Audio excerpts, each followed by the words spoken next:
Hello friends, कैसे हैं आप सभी लोग। आई होप आप सभी अच्छे होंगे। एक बार फिर से वेलकम है आप सभी का दीपा एकेडमी पर। मैं हूं दीपा। आज मैं फिर से आप सभी के लिए एक बेहतरीन क्लास लेकर आ गई हूं, तो जल्दी से आप सभी जुड़ जाइए दीपा एकेडमी से। फिर शुरू करेंगे हम आज की क्लास। तो हम करते हैं बीएड फर्स्ट ईयर की तैयारी, जिसका सेशन है 2025 से 27। आज हम करने वाले हैं कोर्स 3 का क्लास, जिसका नाम है लर्निंग एंड टीचिंग, अधिगम और शिक्षण, जिसमें हम कर रहे हैं यूनिट नंबर 5 और ये है कोर्स नंबर 3 का लास्ट यूनिट है। इससे पहले हमारे यूनिट 1, 2 और 3 और 4 कंप्लीट हो चुका है और साथ में हमारा कोर्स 1 जिसका नाम है चाइल्डहुड एंड ग्रोइंग अप और दूसरा कोर्स है कॉन्टेम्प्रेरी इंडिया एंड एजुकेशन, पूरा का पूरा कंप्लीट हो चुका है। दोनों का अलग अलग प्ले लिस्ट बना है, तो जिन लोगों ने अभी तक क्लास नहीं देखा है तो आप सभी लोग क्या कीजिएगा, उसे पूरा क्लास देख लीजिएगा। और ये हमारा कोर्स 3 का आज क्लास नंबर 21 है और ये सभी यूनिवर्सिटी के लिए इम्पोर्टेंट है। जी हाँ, अगर आप बिहार के किसी भी यूनिवर्सिटी से हैं तो ये क्लास आपके लिए बहुत ही महत्वपूर्ण होने वाला है, क्योंकि बिहार के सभी यूनिवर्सिटी का सिलेबस लगभग क्या होता है, सेम ही होता है। एक दो यूनिवर्सिटी का एग्जाम पैटर्न अलग होता है, बाकी सभी कुछ सेम ही होता है। अगर आप अदर स्टेट से हैं और आपके सिलेबस का हिस्सा है लर्निंग एंड टीचिंग, तो आप भी इस क्लास को कंटिन्यू कर सकते हैं। और साथ में अगर आपके सिलेबस में चाइल्डहुड एंड ग्रोइंग अप और कॉन्टेम्प्रेरी इंडिया एंड एजुकेशन भी है, तो आप लोग उसका पूरा का पूरा क्लास हो चुका है, प्लेलिस्ट बना है, तो उसे भी आप लोग जरूर देख लीजिएगा। और साथ में अभी महापर्व, बिहार का महापर्व छठ पूजा चल रहा है, तो आप सभी को छठ पूजा की हार्दिक शुभकामना। आज छठ का दूसरा दिन है, यानी कि आज खरना है और साथ में हम आपके लिए छठ पूजा पर कुछ विशेष स्पेशल ऑफर भी लेकर आए हैं। तो वो क्या क्या मिलने वाला है यहाँ पे, तो उसे भी थोड़ा सा आप लोगों को बता दे रहे हैं। तो बीएड फर्स्ट ईयर जिसका सेशन है 2025 से 27, फ्री लाइव क्लास मिलने वाला है अब छठ पूजा के बाद, डेली शाम को 6 बजे और शाम को 8 बजे। ताकि अगर हम दो टाइम क्लास करेंगे तो हमारा सिलेबस क्या होगा, जल्दी कवर हो जाएगा। और आप लोग क्या कीजिएगा, जो कि आप लोगों को 8 फरवरी को क्या है 2026 को आप लोगों को सीटेट का एग्जाम होने वाला है। तो बाकी आप लोग टाइम कहाँ पे देंगे, तो सीटेट के एग्जाम की तैयारी पर देंगे। और बीएड का एग्जाम की पूरी रिस्पॉन्सिबिलिटी आप लोगों को मुझ पे छोड़ देना है। आप लोगों को बीएड फर्स्ट ईयर का पूरा तैयारी कौन कराएगा, तो दीपा एकेडमी कराएगा। और आप लोगों को क्या करना है, बाकी पूरा टाइम यहाँ पे आप लोगों को 20 से 25 मिनट का क्लास होगा, यानी कि कुल मिलाकर आप लोगों को 1 घंटा टाइम यहाँ पे आप लोगों को बीएड के लिए देना है। बाकी का टाइम आप लोगों को कहाँ देना है, तो सीटेट पे देना है। कहाँ पे, सीटेट पे देना है। आप लोगों को सीटेट की तैयारी करना है। और साथ में आप लोगों को फुल सिलेबस का नोट्स मिल जाएगा, कितने में, ओनली 99 में। तो ये आपका क्या हो जाएगा, ये मोस्ट इंपॉर्टेंट ऑफर होने वाला है आपके लिए, क्योंकि अगर आप लोग खुद से पूरे सिलेबस का नोट्स बनाते हैं तो आप लोगों को पूरा टाइम उसी में लग जाएगा, फिर आप लोग सीटेट की तैयारी नहीं कर पाएंगे। तो इसलिए पूरे सिलेबस का नोट्स मिल जाएगा ओनली 99 रुपीज़ में, जो कि अभी छठ पूजा का ऑफर चल रहा है। तो इसका लाभ उठाइए, इसको मिस बिल्कुल भी नहीं करना है। साथ में आप लोगों को सीटेट के लिए हम डेली क्यूज लगाने वाले हैं छठ पूजा के बाद, जो कि डेली अलग अलग सब्जेक्ट्स, यानी कि कभी सीडीपी से होगा तो कभी सोशल स्टडीज से होगा, जिसमें आप लोगों को हिस्ट्री का अलग मिलेगा, पॉलिटिकल का अलग, सिविक्स का जिसे बोलते हैं पॉलिटिकल सिविक्स दोनों, और कभी आप लोगों को ज्योग्राफी का भी देखने को मिल जाएगा। तो हम डेली 30 क्वेश्चन करेंगे क्यूज में, ताकि आप लोग क्या कर सकते हैं, अपनी तैयारी को वहाँ पे जांच सकते हैं। तो ये सारी चीज़ें आप लोगों को बिल्कुल फ्री में मिलने वाली है दीपा एकेडमी पर। तो इसके लिए आप लोगों को क्यूज कहाँ पे मिलेगी, तो टेलीग्राम चैनल पे। और टेलीग्राम चैनल इसलिए भी फॉलो करना जरूरी है क्योंकि एकमात्र जरिया है आप लोगों को मुझसे जुड़ने का। वहाँ पे आप लोग स्टडी से रिलेटेड आपके मन में कुछ भी सवाल हो तो वहाँ पे मैसेज करके पूछ सकते हैं। साथ में आप लोगों को नोट्स कहाँ पे मिलेगा, कैसे पेमेंट करना है, ये सारी इन्फॉर्मेशन भी आप लोगों को कहाँ पे मिलेगी, तो टेलीग्राम चैनल पे ही मिलेगी। तो इसलिए आप लोग क्या कीजिएगा, टेलीग्राम चैनल को फॉलो कर लीजिएगा। तो उसका लिंक आप लोगों को इसी वीडियो के डिस्क्रिप्शन बॉक्स में और कमेंट के सबसे ऊपर भी दिख रहा होगा, तो वहाँ पे क्लिक करके आप लोग जरूर से फॉलो कर लीजिएगा। और साथ में अभी से क्या कीजिए, आप लोग सीटेट की तैयारी कर लीजिए, क्योंकि सीटेट में आप लोगों को फैक्ट से रिलेटेड नहीं, कॉन्सेप्ट से रिलेटेड क्वेश्चन आता है। तो अभी आप लोग क्या कीजिए, सीटेट का जितना से हो सके क्या कीजिए, आप लोग थ्योरी पढ़िए, एनसीईआरटी का बुक लीजिए, एनसीईआरटी का बुक लीजिए 6 to 8 वाला। जो भी बीएड के स्टूडेंट है वो 6 to 8 वाला बुक लीजिए और पढ़ना स्टार्ट कीजिए। अगर आप लोग डीएलएड का है तो 1 to 5 होगा, आप लोग 6 to 8 का भी फॉर्म भर के एग्जाम दे सकते हैं। तो आप लोग भी क्या कीजिए, एनसीईआरटी का बुक उठाइए और पढ़ना स्टार्ट कीजिए। उसके बाद आप लोग क्या कीजिएगा, पीवाईक्यू और एमसीक्यू सॉल्व कीजिएगा। तो चलिए क्लास को आगे बढ़ाते हैं। आप लोगों को नोट्स जरूर ले लीजिए, क्योंकि आप लोग नोट्स ले लेते हैं और क्लास यहाँ से कर लेंगे तो आप लोगों को बीएड फर्स्ट ईयर का पूरा टेंशन खत्म हो जाएगा। आप लोगों का पूरा फोकस होगा सीटेट पे और आप लोग फर्स्ट अटेम्प्ट में ही क्या कर सकते हैं, सीटेट क्वालिफाई कर सकते हैं। और फर्स्ट अटेम्प्ट में करने के बाद भी आप लोगों का क्या होगा, सीटेट का सर्टिफिकेट मान्य रहेगा पूरे लाइफ टाइम। तो चलिए क्लास को आगे बढ़ाते हैं। उससे पहले प्लीज़ सभी लोग क्लास को लाइक कर दीजिए, शेयर कर दीजिए। जिन लोगों ने अभी तक चैनल को सब्सक्राइब नहीं किया है प्लीज़ सभी लोग चैनल को सब्सक्राइब कर दीजिएगा। और ये चैनल नया है तो आप लोगों का सपोर्ट ज़्यादा से ज़्यादा चाहिए, तो इसलिए आप सभी लोग क्या कीजिएगा, मेंबरशिप ज्वाइन कर लीजिएगा। और हाइप का बटन दिख रहा होगा तो वहाँ पे क्लिक करके आप लोग पॉइंट भी दे सकते हैं। और जो लोग मेंबरशिप ज्वाइन करेंगे मेरे OIT चैनल का, उनके लिए मैं कुछ स्पेशल कुछ अलग से करने वाली हूँ, क्योंकि यहाँ पे जो भी मेंबरशिप ज्वाइन करेंगे वो कौन होंगे, बीएड फर्स्ट ईयर का स्टूडेंट ही होंगे। तो उनके लिए मैं कोशिश करूँगी कि क्लास में क्या करें, उनके लिए हम मेथड पेपर का भी क्लास अवेलेबल कराएंगे सिर्फ मेंबरशिप वाले स्टूडेंट के लिए। तो आप लोग अगर मेंबरशिप ज्वाइन करेंगे तो आप लोगों के लिए कुछ ना कुछ फ़ायदा होगा ही। तो जो भी मेंबरशिप ज्वाइन कर रहे हैं उनके लिए हम कोशिश करेंगे कि मेथड पेपर का भी उनको क्या करें, क्लास करवा दें।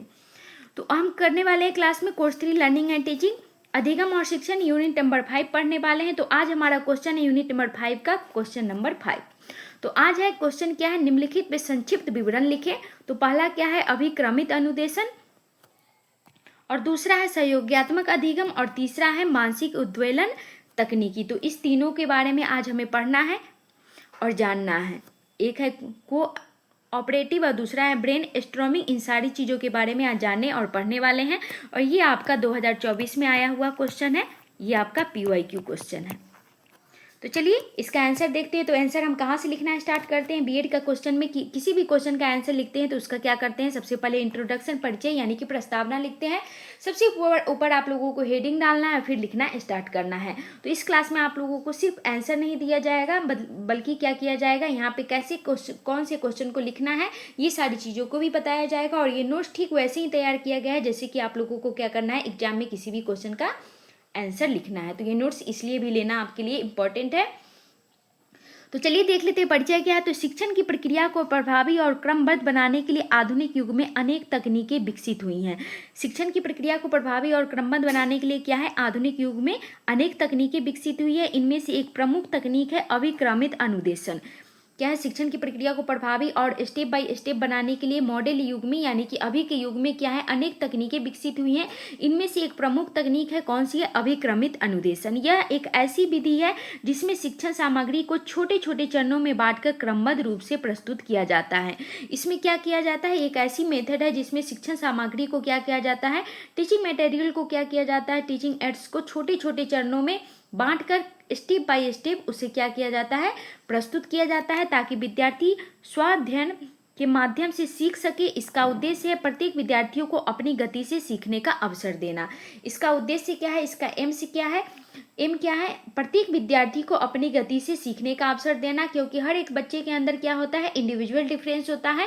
हर एक बच्चा क्या करता है, अलग अलग तरीके से सीखता है, अलग अलग गति से सीखता है। कोई बच्चा जल्दी सीख लेता है, कोई एवरेज होता है यानी कि सामान्य होता है, और कोई क्या होता है, मंदबुद्धि होता है तो बहुत टाइम लगाता है। तो इसमें क्या होता है, प्रत्येक विद्यार्थी को अपनी गति से सीखने का क्या होता है, अवसर मिलता है। आगे देखते हैं। आगे हमारा परिभाषा आ चुका है। जैसे कि हम इंट्रोडक्शन, परिचय, प्रस्तावना, जो कि तीनों एक ही चीज होता है, लिख लेते हैं। उसके बाद हम क्या करते हैं, हेडिंग डालते हैं परिभाषा यानी कि डेफिनेशन का। तो हर एक क्वेश्चन से आप लोगों को क्या करना है, 2-3 परिभाषा याद करके जाना है। वो भी मनोवैज्ञानिक शिक्षा शास्त्री के नाम के साथ उन्होंने क्या बोला है, उनके अनुसार आप लोगों को क्या करना है, एग्जाम में लिखना है। तो क्राउडर के अनुसार, तो इसका परिभाषा हम पहले किसके अनुसार जानने वाले हैं, तो क्राउडर के अनुसार इन्होंने क्या बोला है, अभिक्रमित अनुदेशन वह प्रक्रिया है जिसमें शिक्षण सामग्री को छोटे छोटे चरणों में बांटकर विद्यार्थियों को स्वयं अधिगम करने का अवसर दिया जाता है। अभिक्रमित अनुदेशन वह प्रक्रिया है जिसमें शिक्षण सामग्री को छोटे छोटे चरणों में बांटकर क्या किया जाता है, विद्यार्थियों को स्वयं अधिगम करने का अवसर दिया जाता है। स्किनर के अनुसार इन्होंने क्या बोला है, इसे देख लेते हैं। यह शिक्षण की एक पद्धति है जिसमें अधिगम को छोटे छोटे तार्किक कदमों में बांटकर प्रत्येक उत्तर पर तत्कालीन प्रतिपुष्टि यानी कि फीडबैक दी जाती है। स्किनर के अनुसार इन्होंने क्या बोला है, अभिक्रमित अनुदेशन को यह शिक्षण की एक पद्धति है जिसमें अधिगम को क्या किया जाता है, छोटे छोटे तार्किक कदमों में बांटकर प्रत्येक स्तर पर तत्कालीन प्रतिपुष्टि यानी कि फीडबैक दी जाती है। इन्होंने बोला है कि क्या किया जाए, एक ऐसी पद्धति है जिसमें छोटे छोटे स्टेप में उसको क्या किया जाता है, बांट जाता है और फिर क्या किया जाता है, तुरंत ही उसका फीडबैक लिया जाता है। जैसे कि हम क्या करते हैं, क्लास खत्म होते ही आप लोगों को क्या बोलते हैं, आप लोग ज़्यादा से ज़्यादा कमेंट करके फीडबैक दीजिए, यानी कि तत्काल ही आप लोग क्या कीजिए, फीडबैक दीजिए। आगे देखते हैं, आगे है इसका डायग्राम है। तो क्या करना है, सबसे पहले तो आप लोगों को शिक्षण सामग्री, उसके बाद क्या करता है, इसको चरणों में विभाजित करता है, फिर इसका छात्र का उत्तर देता है, फिर इसकी प्रतिपुष्टि यानी कि फीडबैक लिखता है और फिर इसका अगला चरण स्टार्ट हो जाता है। आगे है दूसरा क्या है, इसकी मुख्य विशेषता क्या क्या है, इसको भी जान लेते हैं।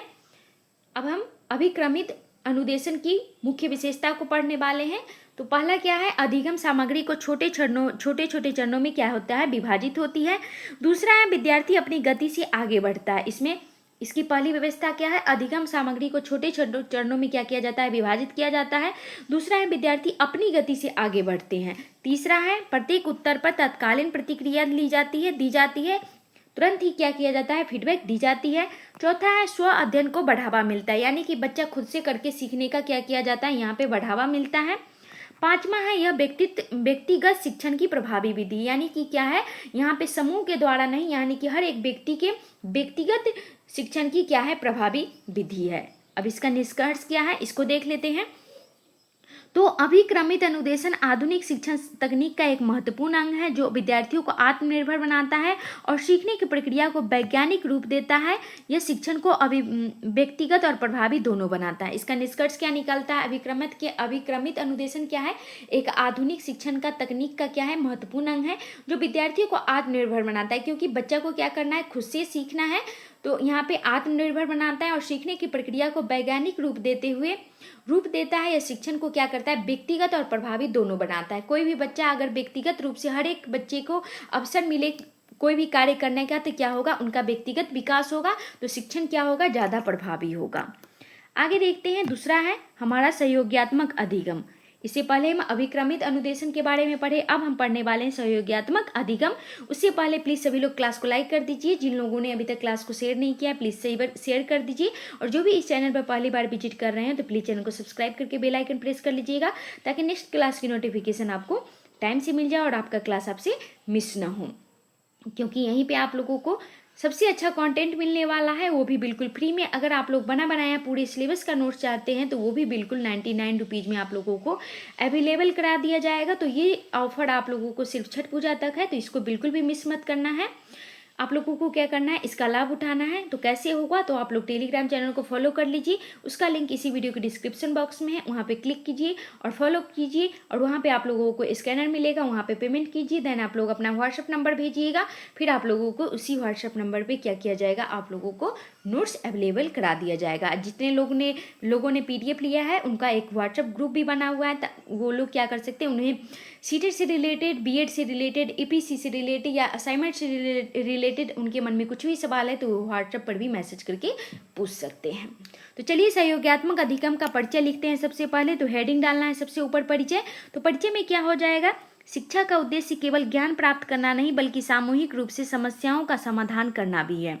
शिक्षा का उद्देश्य केवल ज्ञान प्राप्त करना नहीं होता है, बल्कि क्या होता है, सामूहिक रूप से समस्याओं का भी समाधान करना भी है। सहयोगात्मक अधिगम ऐसी ही पद्धति है जिसमें विद्यार्थी समूह बनाकर किसी विषय या समस्या पर मिलजुल कर कार्य करते हैं। इससे उनमें नेतृत्व, सहयोग, संचार एवं सामाजिक व्यवहार का विकास होता है।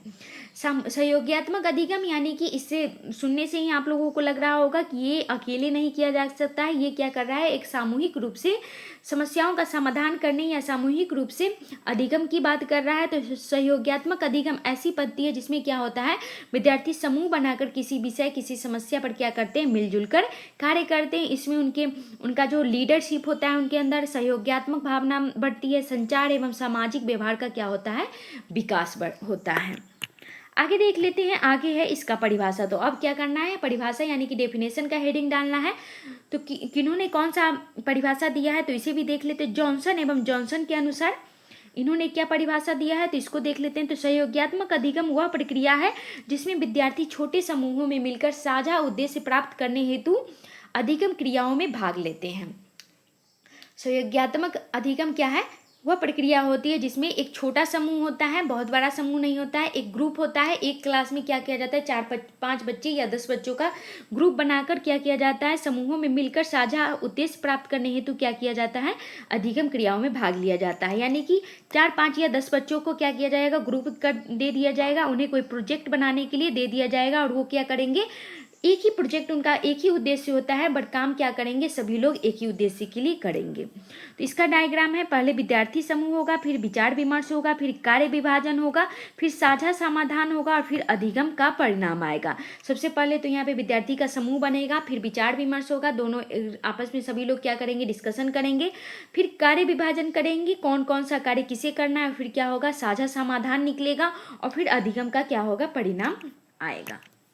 आगे हमारा इसका मुख्य विशेषता क्या क्या है, तो इसको भी देख लेते हैं। तो इसकी मुख्य विशेषता पहली क्या हो जाएगी, विद्यार्थी समूहों में कार्य करते हैं।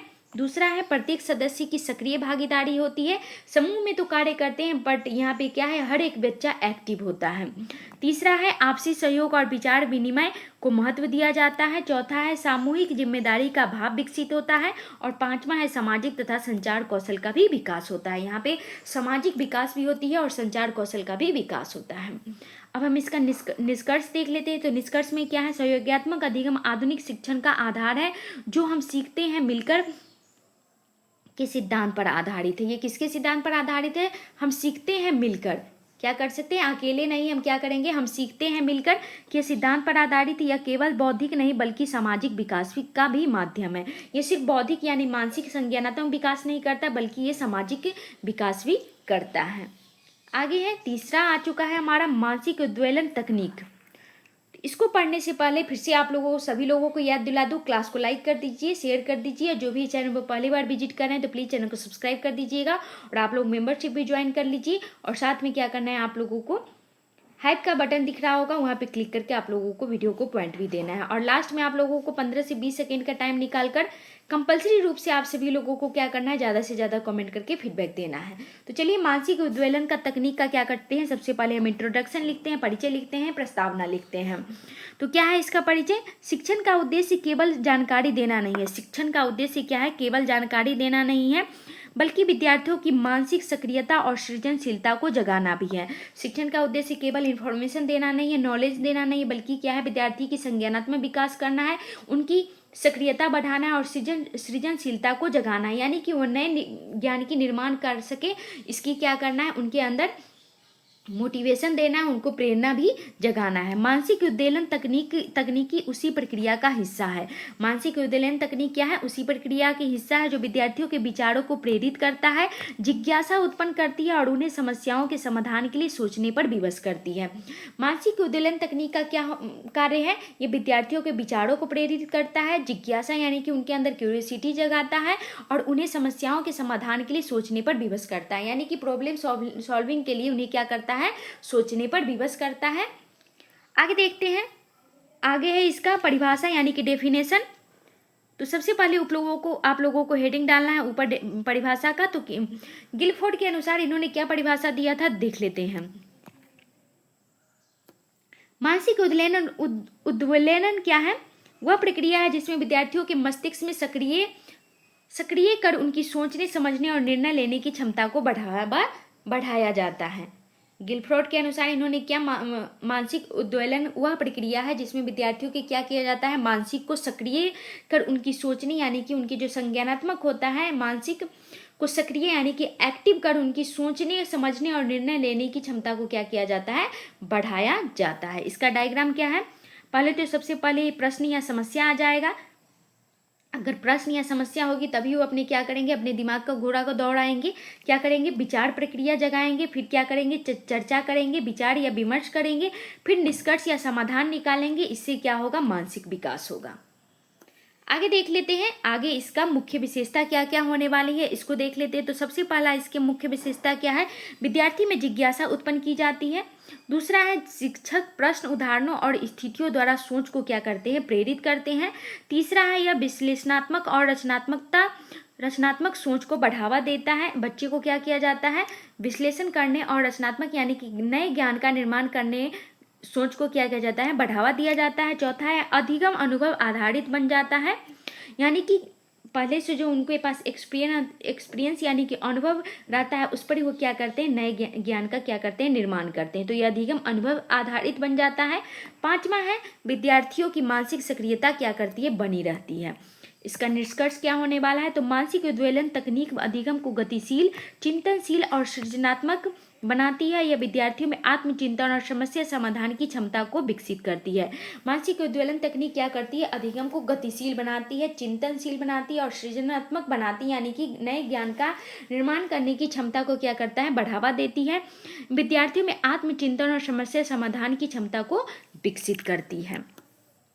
आगे देख लेते हैं, अब हमारे सामने आ चुका है समग्र निष्कर्ष। अब इन तीनों का क्या निष्कर्ष निकलने वाला है, तो वो हम पढ़ने वाले हैं।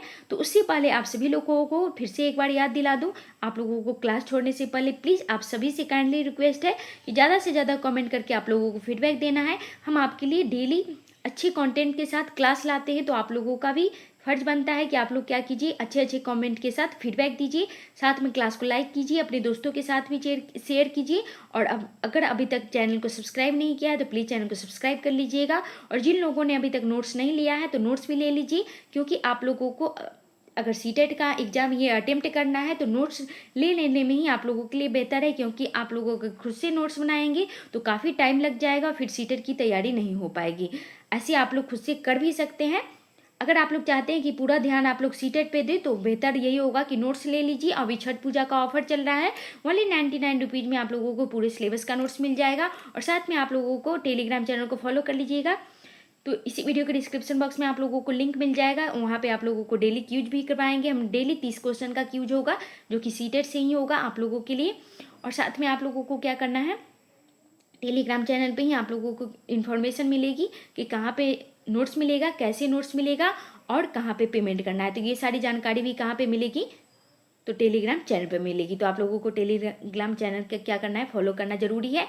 और साथ में आप लोग क्या कर सकते हैं, मेंबरशिप भी ज्वाइन कर सकते हैं। जो लोग भी मेंबरशिप ज्वाइन करेंगे तो उनके लिए हम कोशिश करेंगे कि मेथड पेपर का भी क्लास करवा दें। सिर्फ मेंबरशिप के लिए होगा वो, आप अदर को वो क्लास नहीं दिखेगा।